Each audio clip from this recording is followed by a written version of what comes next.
Heyo, you cool cats and kittens. And T-Wolves. Heyo. 'Cause I saw T-Wolves. I'm Crawford Exotic, otherwise known as the Tiger Queen, and I'm coming to you from Big Actor Rescue Entertainment. And hi, you cool cats and kittens. My name is Russell Baskin, and I am the owner and director of Big Debate Rescue. I would like to remind you that Big Actor Rescue Entertainment has no affiliation with Big Debate Rescue, and my cease and desist letter should be in the mail. Well, we are here today to present some information to you about dynamics of public speaking.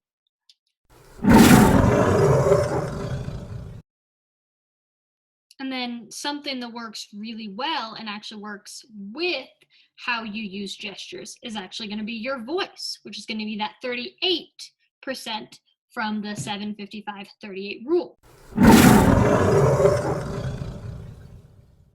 So, first thing you want to know with voice, right, is going to be the pitch of your voice. The pitch is going to be kind of the frequency at which you speak. Now, some of us have better pitch than others, but really making sure that you have a controlled pitch makes you more attainable to listen to, right? This might be why Big Debate Rescue has more views on YouTube than Big Actor Rescue Entertainment. But I digress. Along with pitch, you also want to make sure that you're speaking at a really good volume, right? You want to make sure that whoever your audience is, that they can hear you clearly and can pay attention very easily, but that you're not overbearing them with your voice or your presence, okay? Another thing that's really important is going to be the rate at which you speak. You don't want to speak too quickly because then people miss what you're going to say, but you also don't want to speak too slowly to where you kind of lull the audience to sleep, right? Pauses. Pauses can be extremely effective, right?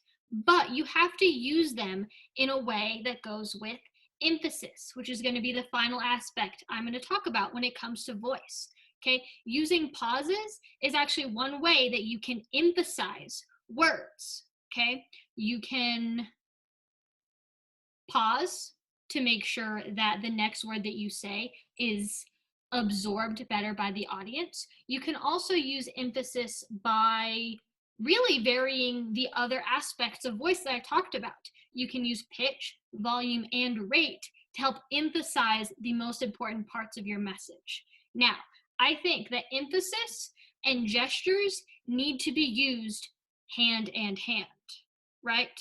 You want to use voice as one way to kind of paint your message, and then gestures as the other way to help really send that message across.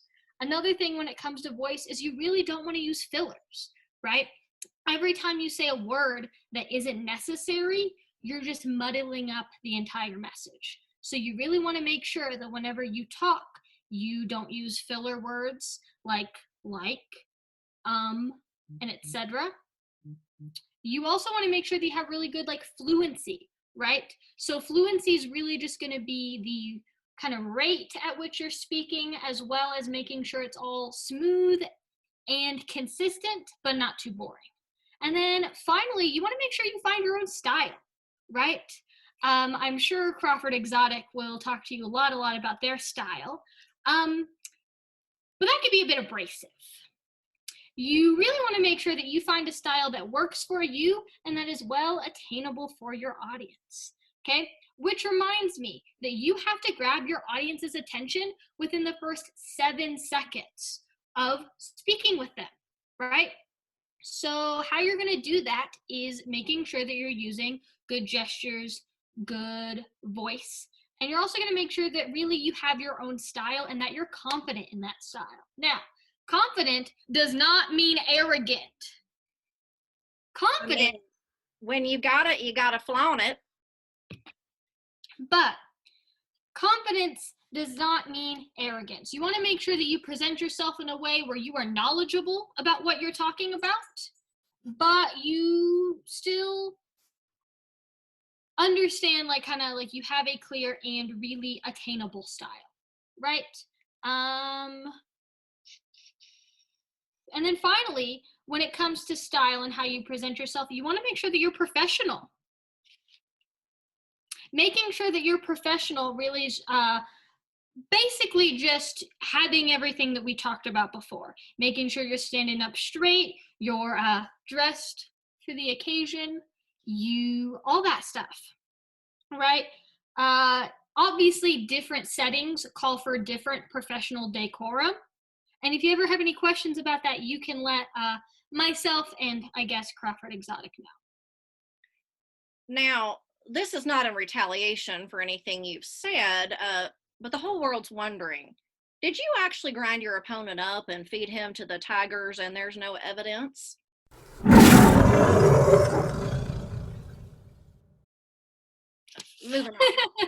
Moving on. Listen, I'm outspoken, good looking, and I love to perform and have fun.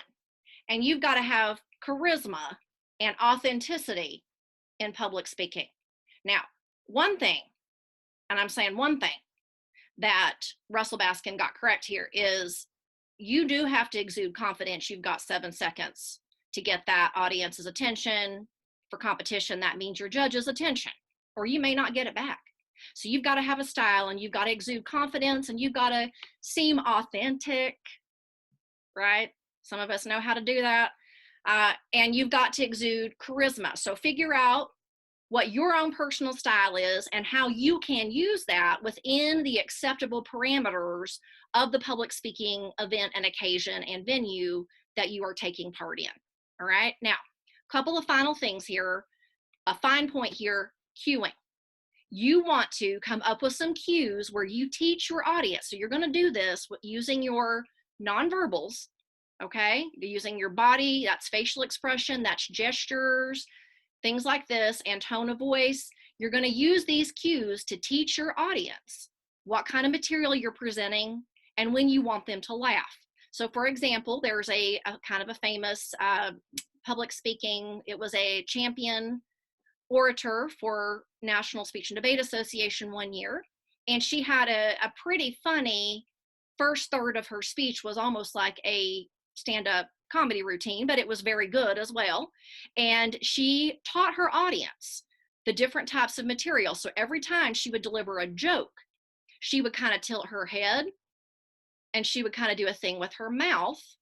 And then pretty soon her audience, when she would just do that, her audience would just start laughing before she even said any words. So she was cueing them. She was teaching them, look, I'm funny. And when I'm going to give you a funny, I do this thing.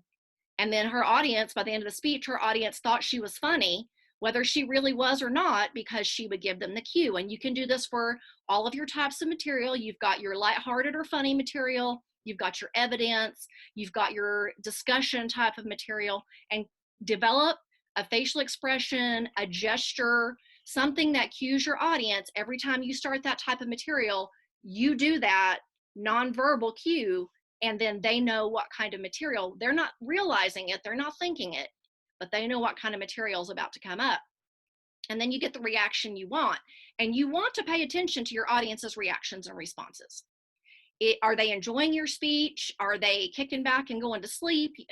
This is something that, I hear that teachers have to pay attention to this, because sometimes the students will be showing that they're not very interested in the content. But you have to look at those reactions. You have to see if your audience is still with you. And if they're not, you've got to do something to get them back on board.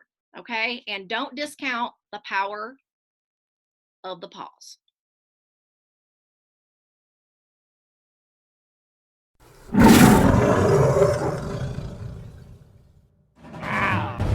Hey, all you cool cats and kittens. Anti-wolves. Hey, all you cool cats and kittens. Anti-wolves. Hey, all you cool cats and kittens. It's Carol Russell. with Big Cat Rescue. Hey, all you cool cats and kittens. Hey, all you cool cats and kittens. Anti-wolves. Hey, all you cool cats and kittens. Anti-wolves. It's Carol Russell. with Big Cat Rescue. Tell all the Opponents. men to lay down their Gloves. Tell them that the tiger T-wolf. needs a little bit of love. Let them run the Tournament. Let them roam their land. Then stand back and marvel What a beautiful Plan. 'cause I saw T-Wolves. Now I understand. Well, I saw T-Wolves. T-Wolf a clan. Well, it's over. We're done. You can turn it off now.